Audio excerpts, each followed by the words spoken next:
दोस्तों, हमारे चैनल में आपका बहुत बहुत स्वागत है। हमारी वीडियो को एंड तक ज़रूर देखें।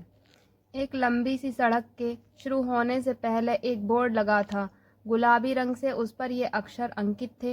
हंसी आ गई उसे बोर्ड देखकर। तुम मुझे कैसे कैसे रास्ते पर ले आते हो, सब कितना अनोखा है यहाँ। मुझ पर विश्वास करती हो ना, ये कैसा सवाल है। पूरी दुनिया में सबसे ज़्यादा जो प्यार के मायने सिखा दे, जो प्यार करना सिखा दे, उस पर विश्वास कैसे नहीं करूँगी। कहते कहते उसके गाल गुलाबी हो गए थे। अनगिनत गुलाबी सपने तारों की तरह उसके आसपास टिमटिमाने लगे थे। जिस भी रास्ते पर ले जाओगे उसे ही अपनी मंजिल मान साथ चलूँगी तुम्हारे, वह बोली। तो इस समय गुलाबी बाजार की रौनक देखो। मैं हमेशा तुम्हारे गालों पर ऐसी ही सुर्खी देखना चाहता हूँ। तुम्हारी खुशी के लिए मैं कुछ भी कर सकता हूँ। वह मुस्कुराया। उस सड़क के दाएं बाएं दोनों ओर एक ही आकार की दुकानें थीं। सब पर टंगे बोर्ड भी एक समान आकार के थे। ऐसा लगता था मानो सड़क की सीध को एक मायने देने के लिए ये दोनों और एक कतार में सजी दुकानें किसी गुत्थी को सुलझाते हुए सारे मापदंडों को दुरुस्त किए सजी हैं। जयपुर पिंक सिटी है, पर गुलाबी बाजार यह तो जयपुर में भी नहीं है। एक नामालूम से शहर के एक शांत इलाके में स्थित है, जहाँ शाम को चहल पहल अपने तमाम रंगों के साथ उतर आती है। खासकर गुलाबी रंगत के साथ। दुकानों का रंग गुलाबी है। बाहर लटकी साड़ियाँ, दुपट्टे, ओढ़नी, सलवार, कुर्ते, परांदों का रंग गुलाबी है। बाजार प्यार की दावतें देता महसूस होता है। वह उसका हाथ थामे चल रही है।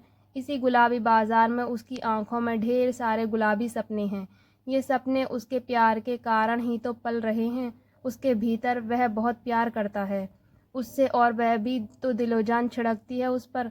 जानती हो विभा, यह इश्क करने वालों को बाजार है, जहां आकर प्यार करने वाले गुलाबी सपनों को बटोर कर ले जाते हैं और उनसे अपना आशियाना सजाते हैं। इसीलिए तुम्हें लाया हूँ। मुझे भी सजाना है तुम्हारे साथ ऐसा ही एक सुंदर आशियाना, जिसमें आकाश से उतर परियां गीत गुनगुनाएं। ऊपर आसमान से ताकते सितारे हमें देख ऐसे शर्माएं कि उनकी चमक से हमारी ज़िंदगी रोशन हो जाए। शायर नहीं हो पर बातें कहते नहीं, शेर पढ़ने लगते हो। इंजीनियर साहब, कहाँ से बटोरते हो ऐसे अल्फाज? विभा ने पूछा। उनका मन कर रहा था कि इसी समय नरेन की बाहों में सिमट जाए। तुमसे ही तो सीखा है मैंने शायरी करना। मैं शायर तो नहीं, मगर ए हंसी, जब से देखा तुझको मुझको शायरी आ गई। अच्छा बताओ क्या खरीदोगी? एक दुकान के सामने खड़े हो उसने पूछा। लहंगा चोली या चौड़े पाइचे वाली कढ़ाईदार सलवार और कुर्ता? जैसा ढीला ढीला कुर्ता तुम्हारी माँ पहनती है। मेरी जटनी, नरेन। नहीं, मुझे तो चटक गुलाबी रंग की साड़ी लेनी है नरेन। मैंने सोचा तुम अपने पारंपरिक परिधान ही पहनना चाहोगी शादी में। पारंपरिक परिधान तो पहनूंगी, पर तुम्हारे रिवाज के अनुसार। वैसे भी मुझे साड़ी बहुत अच्छी लगती है। पल्लू का कभी लहराना तो कभी सिर पर प्यार से बिछ जाना, बहुत ही शायराना लगता है वह अंदाज तब साड़ी का। मुझे चटनी कहते हो? तुम्हें क्या कहूँ बिहारी बाबू, चाहे जो कहो, मुझे तुम्हारे मुंह से सब कुछ सुनना अच्छा लगता है। लेकिन विवाह, मैं तुम पर कोई दबाव नहीं डालना चाहता। जैसा तुम चाहोगी हम वैसे ही शादी कर लेंगे। तुम कहोगी तो हम तुम्हारे रीति रिवाज से ब्याह कर लेंगे। मुझे ऐतराज़ ना होगा तो मंदिर में जाकर बस 7 फेरे ले लेंगे। मेरे लिए सिर्फ तुम मायने रखती हो। रस्मो रिवाज नहीं, नरेन ने उसकी आंखों में देखते हुए कहा। उसका स्वर भीगा हुआ था। मेरे लिए भी नरेन तुम ही सब कुछ हो। 7 फेरे तो बस दुनिया के लिए लेने हैं। मैं तो बंध चुकी हूँ तुमसे हमेशा के लिए। इसलिए ज़्यादा मत सोचो, देख लेंगे क्या करना है। वैसे भी इस गुलाबी बाजार में लाकर तो तुमने जैसे मेरे एहसासों में भी गुलाबी सुरूर भर दिया है। कितना कुछ है खरीदने को यहाँ। गुलाबी रंग की साड़ियाँ, ओढ़नी, दुपट्टे, चूड़ियाँ, बिंदी, परांदे, चांदी की पायल और सिंदूर की डिब्बी। ना जाने क्या क्या खरीद लिया था विभा ने। बैग पकड़े वे लौट रहे थे। शाम की रौनक जुगनू की तरह अपनी चमक बिखेर रही थी। दोनों को पता था कि उनका रिश्ता उनके परिवारों को पसंद नहीं है। पता नहीं कौन उच्च है कौन नहीं, लेकिन जाति के नाम पर लड़ना सदियों से हो रहा है। लेकिन वे तैयार हैं इस लड़ाई के लिए और जीत कर ही रहेंगे। आखिर प्यार को कौन हरा पाया है? चाहे कुछ हो जाए उन्हें कोई जुदा नहीं कर सकता है। तभी सड़क पर तेजी से दौड़ती मोटरसाइकिल उनके सामने आकर रुक गई। उसके पीछे पीछे एक कार भी अपने पहियों को रगड़ती वहां शोर मचाती ठहरी, मानो बाजार की रौनक में जलजला पैदा करने आए हों। हाथ डाले बेफिक्र से चलते चलते चौंक गए। उनके कदमों पर मानो पहरे लग गए हों। मोटरसाइकिल सवार ने नरेन को खींचा। कार से उतरकर एक हट्टे कट्टे नौजवान ने विभा को घसीटा। भाई छोड़िए, विभा चीखी। भैया छोड़िए, नरेन चिल्लाया। चुप, दोनों के कठोर स्वर निकले। घर चल वरना यहीं काट दूंगा। कल ही तेरा ब्याह करवा दूंगा, चाहे किसी बूढ़े को ही क्यों न लाकर खड़ा करना पड़े। बस हमारी जाति का होना चाहिए तो यही सही। मार दीजिए मुझे, पर मैं नरेन के सिवाय अब और किसी के साथ शादी नहीं करूंगी। आखिर क्या बुराई है उसमें? विभा सड़क पर बैठ गई। मैं तेरी ही नहीं, तेरे इस आशिक की भी जान ले लूंगा। तू ही समझा इसे, वरना जान गंवा बैठेगी, अपनी भी और इसकी भी। विभा के भाई ने गरजते हुए नरेन से कहा।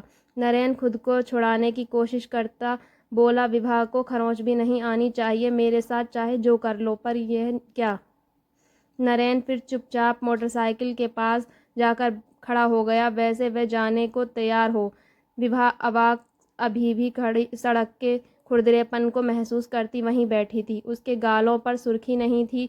नरेन उसे यूं बीच राह में छोड़कर जा रहा है। विभा का विश्वास डगमगाया। जाना ही था तो क्यों लाया था इस गुलाबी बाजार में उसे?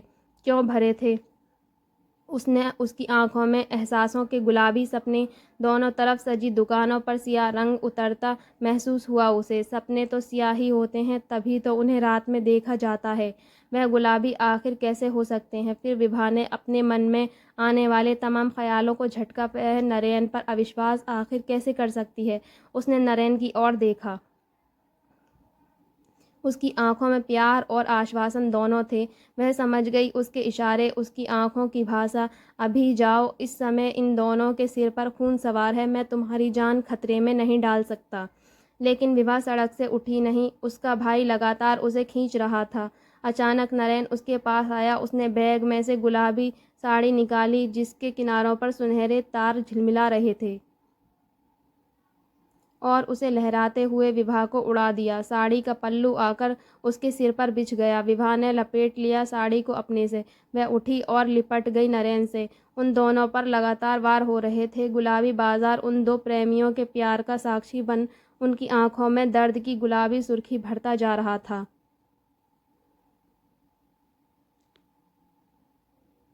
सिर पर लाठी का प्रहार हुआ। दोनों सड़क पर गिर गए। एक दूसरे का हाथ थामे गुलाबी साड़ी का पल्लू लहराया और दोनों के बेजान होते शरीर को ढक लिया।